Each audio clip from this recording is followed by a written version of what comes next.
একবার স্ত্রী সবাস করার পর ফ্রেশ না হয়ে আবার মিলিত হলে কি গুনাহ হবে? যাদের অল্প দাড়ি তাদের চাপ দাড়ি উঠানোর জন্য কি ওষুধ ব্যবহার করা যাবে? স্ত্রী মারা গেলে স্বামী গোসল করাতে পারবে?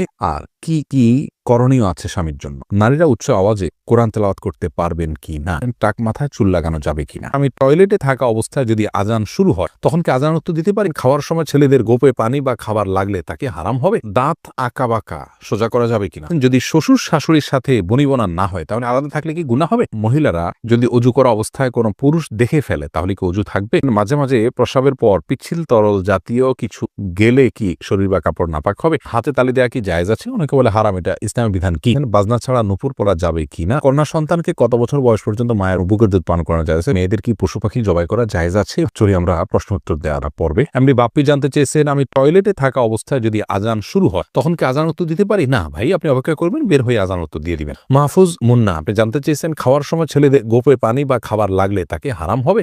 না, এমন কোনো কথা নেই। গোপে পানি বা খাবার লাগলে হারাম হয়ে যাবে, এটা জায়েজ নাই। এমনি লিটন হোসেন জানতে চেয়েছেন, দাঁত আঁকা বাঁকা সোজা করা যাবে কিনা? হ্যাঁ, যাবে, কোনো অসুবিধা নেই। আঁকা বাঁকা দাঁতকে সোজা করাতে কোনো অসুবিধা নেই, এটা খুবই সাধারণ একটি বিষয়, অনেকেই করে থাকেন আজকাল, অসুবিধা নেই ইনশাআল্লাহ। শারমিন সোনালী আপনি জানতে চেয়েছেন, যদি শ্বশুর শাশুড়ির সাথে বনিবনা না হয় তাহলে আলাদা থাকলে কি গুনাহ হবে? আলাদা থাকলে গুনাহ হবে না, ওনাদের হক যদি মোটামুটি আদায় করা হয়, তাদের যেটুকু প্রয়োজন, আলাদা থাকলে যে গুনাহ হবে এমন কোনো কথা। আব্দুল মোমিন জানতে চেয়েছে, মহিলারা যদি অজু করা অবস্থায় কোনো পুরুষ দেখে ফেলে তাহলে কি অজু থাকবে? দেখুন ভাই আব্দুল মোমিন, অজু করা অবস্থায় কোনো পুরুষ দেখলে অজু ভাঙবে এমন নয়, তবে সেটা যদি ইচ্ছাকৃত দেখেন তাহলে গুনাহ হবে, অনিচ্ছাকৃত হলে গুনাহও হবে না, কিন্তু এই দেখার সাথে অজু ভাঙার কোনো সম্পর্ক না, অজু থাকবে ইনশাআল্লাহ। এমডি নাসির উদ্দিন জানতে চেয়েছেন, মাঝে মাঝে প্রস্রাবের পর পিচ্ছিল তরল জাতীয় কিছু গেলে কি শরীর বা কাপড় নাপাক হবে? যদি শরীরে লাগে তাহলে সে অংশটা ধুয়ে ফেলবেন, কাপড় লাগলে সে অংশটা ধুয়ে ফেলবেন, বাস, তাহলেই চলবে।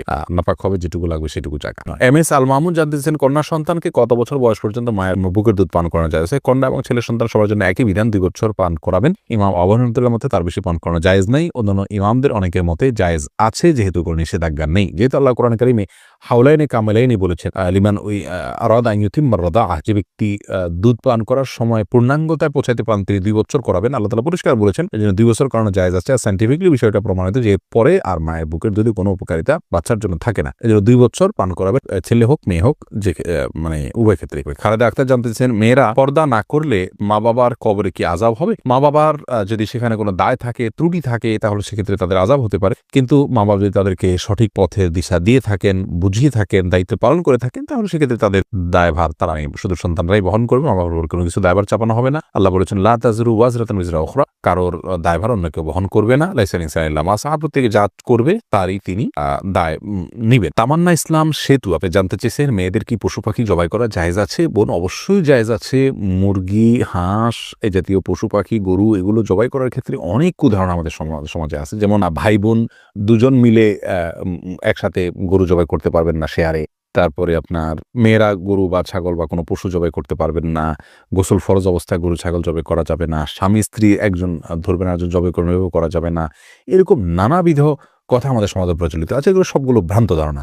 ছেলেরা যেমন জবাই করতে পারবেন, মেয়েরাও কিন্তু সেভাবে আপনার জবাই করতে পারবেন, কোনো অসুবিধা নেই। জবের যে শর্ত আছে, বিসমিল্লাহ আল্লাহু আকবার বলে জবাই করে ফেলবেন। রবিউল ইসলাম জানতে চেয়েছে, কোনো কিছুতে পা লাগলে সালাম করা কি জায়েজ? না ভাই, কোনো কিছুতে পাও লাগলে সেখানে হাত দিয়ে সালাম করতে হবে। হাত দিয়ে যদি সালাম হয় না, পা শুয়ে এটাকে সম্মান করে কোনো কথা নেই। কিন্তু আমাদের সমাজ যেহেতু পাও লাগাটাকে অসম্মান মনে করা হয়, এটা ওরফ, আর ওরফের একটা এতেবার এবং গ্রহণযোগ্যতা ইসলামী শরীয়তে আছে, যার কারণে কারোর গায়ে পাও লাগলে সেটা লাথি দেওয়ার সাথে কিছুটা সাদৃশ্যপূর্ণ হওয়ার কারণে আমাদের সমাজ এটাকে দোষণীয় মনে করে। এরাবেন্দা দোষণীয় মনে করে না, তাদের জন্য পাওয়া লাগলেও এটাকে কিছু মনে করে না। তো আমাদের সমাজে যদি দোষণীয় মনে করা হয়, সেহেতু যার কাছে যার গায়ে পাওয়া লেগেছে তাকে যদি আপনি একটু টাচ করে আপনি আসলে পাওয়া লাগাতে চাননি, হাত লাগাতে চেয়েছেন অথবা অশ্রদ্ধা করতে চান, এটা বোঝাতে চান, তাহলে সেটা ঠিক আছে, এটাতে দোষের কিছু নেই। তবে এর মানে এই নয় যে তাকে আপনি সালাম দিবেন। ভাই রাশেদুল ইসলাম রুবেল আপনি জানতে চেয়েছেন, টাক মাথায় চুল লাগানো যাবে কিনা, এ ব্যাপারে ইসলামের কোনো বিধিনিষেধ আছে কিনা? ভাই রাশেদ, টাক মাথায় চুল, আলগা চুল লাগানোর ব্যাপারটি একজন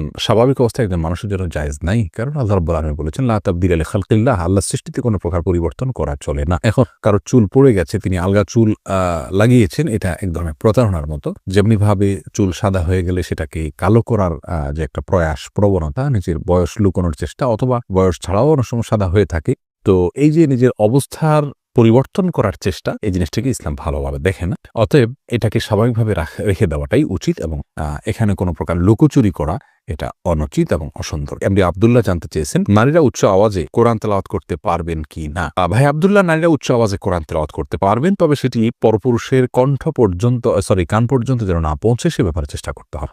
নিজের বাসায় করতে পারেন, নিজের ঠিকানায় করতে পারেন। নিজের ঠিকানায় যদি বাসায় যদি দেবর থাকে, অন্য কেউ থাকেন, তাহলে তাদের কান পর্যন্ত যেন আওয়াজটি না যায় সে ব্যাপারে তাকে সচেতন থাকতে হবে। কারণ কোরআন তেলাওয়াতের ক্ষেত্রে কণ্ঠের মধ্যে কোমলতা সৃষ্টি করতে হয়, সৌন্দর্য সৃষ্টি করে তেলাওয়াত করা হলো তেলাওয়াতের আদব। আর সে আদব রক্ষা করতে গিয়ে কিন্তু তিনি কোমল কণ্ঠে সুন্দর কণ্ঠে পড়তে যাবেন, সেটি পরপুরুষের মনের মধ্যে বাজে চিন্তা আসার কারণ হতে পারে। সেই জায়গা থেকে তিনি জোরে পড়বেন, যদি একাকী থাকেন বা কেউ না শুনে। আর যদি কেউ শোনার মতো থাকে তাহলে তার কান পর্যন্ত যেন না যায় সেভাবে তিনি তেলাওয়াত করবেন ইনশাআল্লাহ। ফাহিম, আপনি জানতে চেয়েছেন স্ত্রী মারা গেলে স্বামী গোসল করাতে পারবে আর কি কি করণীয় আছে স্বামীর জন্য। দেখুন, স্ত্রী মারা গেলে স্বামী গোসল দিতে পারবেন কি না, এই বিষয়টি ওলামায়ে কেরাম এবং ইমামগণের মধ্যে মত পার্থক্য আছে। ইমাম আবু হানিফা রাহিমাহুল্লাহর মত হলো যে স্ত্রী মারা গেলে স্বামী তাকে গোসল দিতে পারবেন না। তার কারণ হলো তিনি মনে করেন মৃত্যুর সঙ্গে সঙ্গে বৈবাহিক সম্পর্কটা আর থাকে না, ছিন্ন হয়ে যায়, যার কারণে তারা মাহরামের মতো হয়ে যান। এখানে অন্য কোনো মেয়েরা গোসল দিবেন।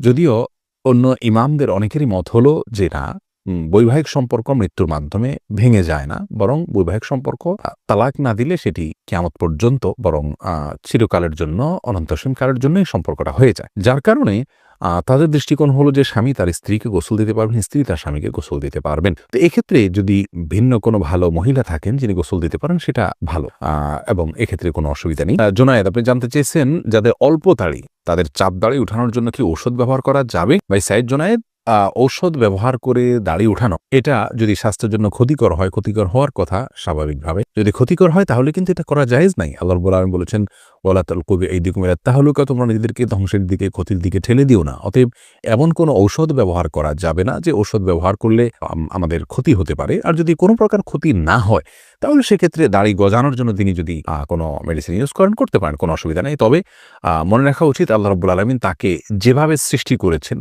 সেটার উপরে সন্তুষ্ট থাকা, এটার মধ্যেই কল্যাণ নিহিত আছে। চাপদাড়ি বা গালভর্তি দাড়ি হলে অনেক সুন্দর দেখা যাবে, সন্দেহ নাই, কিন্তু আল্লাহ রাব্বুল আলামিন আমাকে যেভাবে সৃষ্টি করেছেন, আল্লাহর এই ফয়সালায় সন্তুষ্ট হয়ে যাওয়া, এটার ভেতরেও কিন্তু এক ধরনের তৃপ্তি আছে, এর মধ্যে এক ধরনের শান্তি আছে। এই জন্য এই ধরনের পথগুলো অবলম্বন না করা ভালো। কিন্তু যদি স্বাস্থ্যের জন্য ক্ষতিকর কিছু না হয় তাহলে করতে পারে, কোনো নিষেধাজ্ঞা নেই। আব্দুল হামিদ রিপন জানতে চেয়েছেন, একবার স্ত্রী সবাস করার পর ফ্রেশ না হয়ে আবার মিলিত হলে কি গুনাহ হবে? কোনো গুনাহ হবে না। তবে মাঝে যদি ওযু করে নেওয়া যায় তাহলে সেটা সুন্নাত আদায় হবে, আর না করলেও গুনাহ হবে না।